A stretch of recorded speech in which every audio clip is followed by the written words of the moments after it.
what bugs you? Creepy crawlers, what bugs you? That make you holler, little bugs and great big bugs. Come along and join us now for what bugs you. Oh, hi, everybody. It's me, Webster, here at the Plaster Learning Lab. And over there is my friend and colleague, Wanda. Oh, hi, everybody. So, Webster, what are we going to be exploring today? Well, Wanda, today we're going to take a look at the who, what, when, where, why, and how of yellow jackets. Ooh, I can help with this, and it'll only take a few seconds. The who is for anyone who wants to look cool like Wanda. The what refers to this fabulous outer garment in a bold yellow color. When? Whenever it gets chilly, or you just want to look stylish. Where? Anywhere you want. Why? Because you can. And how? Just like Wanda. No, silly Wanda, not that type of yellow jacket. What do you mean? I'm talking about those mean, stinging picnic pests. Oh, that type of yellow jacket. Yeah, that's one type of yellow jacket I want to keep off my body. Oh, me too. So let's say we take a look at what a yellow jacket is and how we can tell the difference between them and other flying insects. Now, yellow jackets are a type of wasp, but they can often be confused with other types of flying insects, like hornets, killer wasps, and even bees. That's because they all have a similar look, with their yellow or white faces and black markings across their belly. But these guys are much more aggressive, especially if you're trying to have a picnic lunch, because they like sugary foods and meat. That's why they're sometimes called meat bees. But to be clear, they're not bees. They're a type of wasp. And these guys can be much more aggressive than a paper wasp or a bee, who only attack if they themselves or their nests are threatened, which is why we call them vectors. Vectors? They can sting and cause you harm. Now, the paper wasp and the yellow jacket are both part of the wasp family. And while they look similar, the big difference is in how they build their nests. Paper wasps build their nests above ground in an upside-down umbrella shape, and the nest looks like it's made out of paper. Yellow jackets can also build their nests above ground, but you'll usually find their nest underground or in a dark hole, like in a wall or a tree. Yellow jackets can attack you if you disturb their nests, or if they get hungry. When the weather turns colder and food sources are harder to find, they begin to starve, and that can make them very angry as they look for food, which is why they go after your picnic basket. When they get hangry, they can sting you multiple times, and their sting is very painful, more painful than a regular bee sting. You got that right. So make sure you don't tangle with them.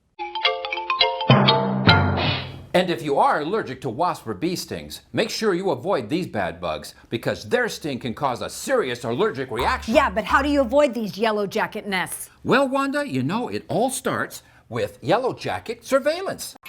That's a big word. Oh, Here, I'll go out into the field and show you.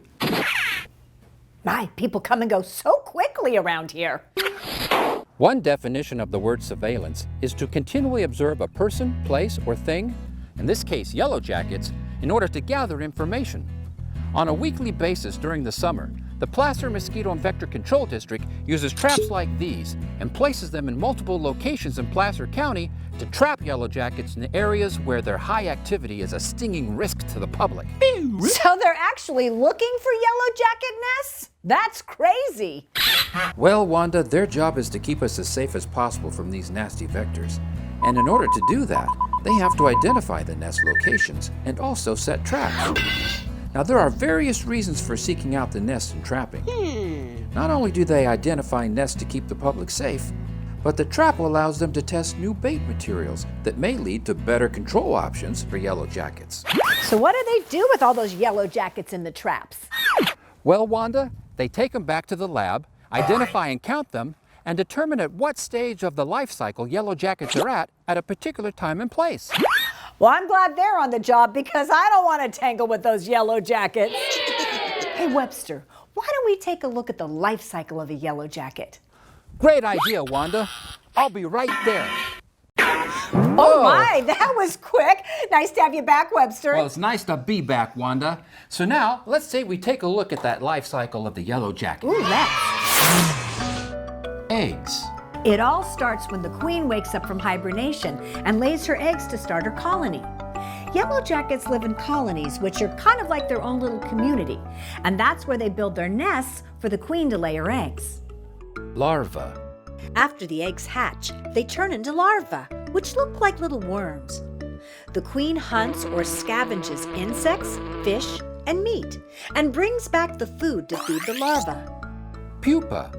The larva develops into a pupa, and that's where it'll stay in its protective case for about 3 weeks. Adult yellow jacket. The first to emerge from their pupal cases are the female workers.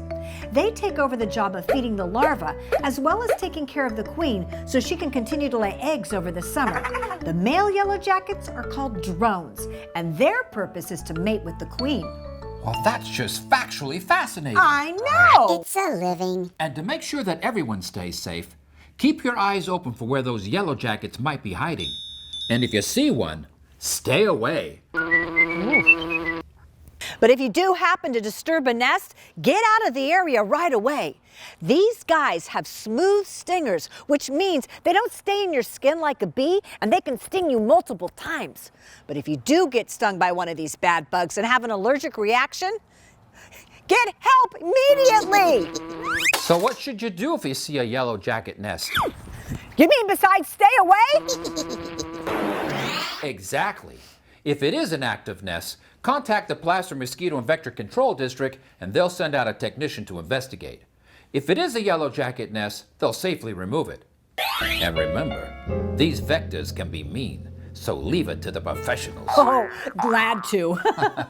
Hey, Webster, that was an awful lot of information. What do you say we do a quick rewind and go over the 5 fascinating factoids about yellow jackets? Great idea, Wanda. Fascinating factoid number 1. Yellow jackets are a type of wasp, but often get confused with hornets, paper wasps, and bees. And that's because they all have a similar look with their yellow or white faces and black markings across their belly. Fascinating factoid number 2. Yellow jackets can be much more aggressive than a paper wasp or a bee. Who only attack if they themselves or their nests are threatened, which is why we call them vectors. Fascinating factoid number 3. Yellow jackets have been known to build their nests above ground, But you'll usually find their nests built underground, or in a dark hole, like in a wall or a tree. Fascinating factoid number 4. Yellow jackets can get hangry and sting multiple times. And their sting is very painful, more painful than a typical bee sting.